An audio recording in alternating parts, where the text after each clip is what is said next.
Teachers' job action forced the cancellation of one of the city's finest high school traditions, but thanks to a little clever scheduling, the boot game is a go.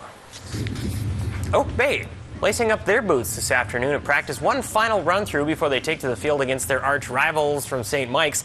It's the annual grudge match between the city's top two rugby schools, and the series is dead even. Tomorrow's game will break a 10-10-1 all-time deadlock. Now, the boot game usually happens before spring break, but it was the casualty of job action, so the teams decided that the final game on the regular season schedule should not only count for points, but for the boot as well.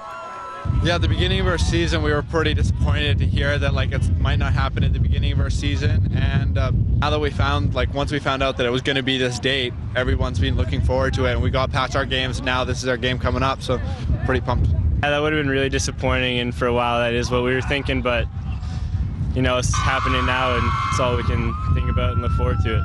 Yeah, it's really the atmosphere that gets us jacked for the game. Everyone's proud and the cheering, and it just gets us ready. The boot game runs tomorrow at 3:45 at St. Michael's. Victoria Junior Shamrocks got their season off to a good start with a 10-7 victory over Port Coquitlam yesterday.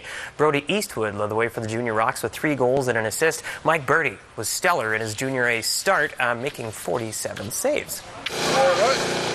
The quarterback battle isn't necessarily a bad thing.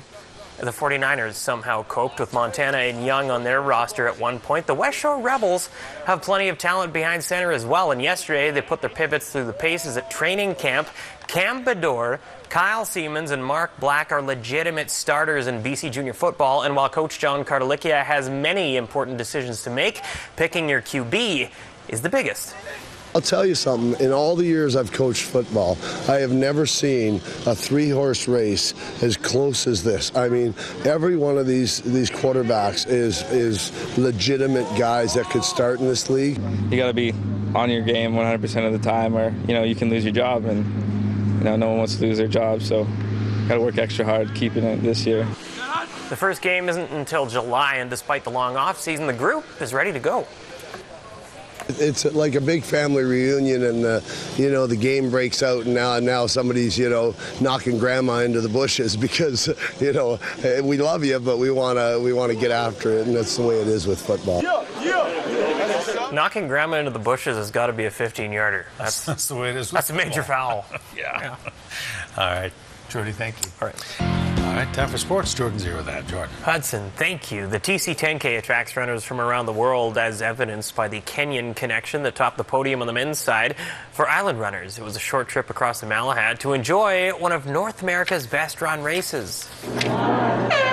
Runners in the elite division on the line first for the main start. Defending champ Willie Kimosop of Kenya alongside countryman Kip Kangogo. Now, conditions pretty ideal. A bit chilly for supporters, perhaps, but the rain held off and there was almost no wind.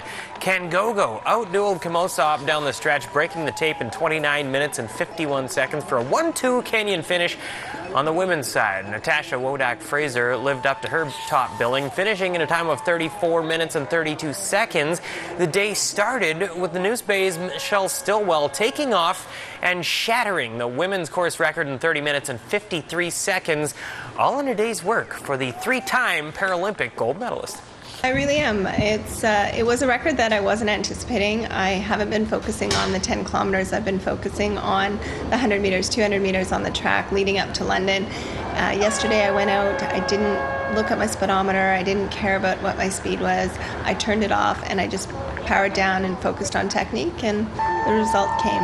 I love Victoria. I love this race. It's great. The crowd is fantastic, and it was a lot of fun out there today. Yeah. By 6 kilometers, sometimes I like to check the tree and see how many fruits can fall, and the tree was pretty strong. So I was with Willie, and then by 8 kilometers, I just checked the tree very good. Kip wasn't the only one shaking the tree. Cobble Hill's Naya Miranda is just 11.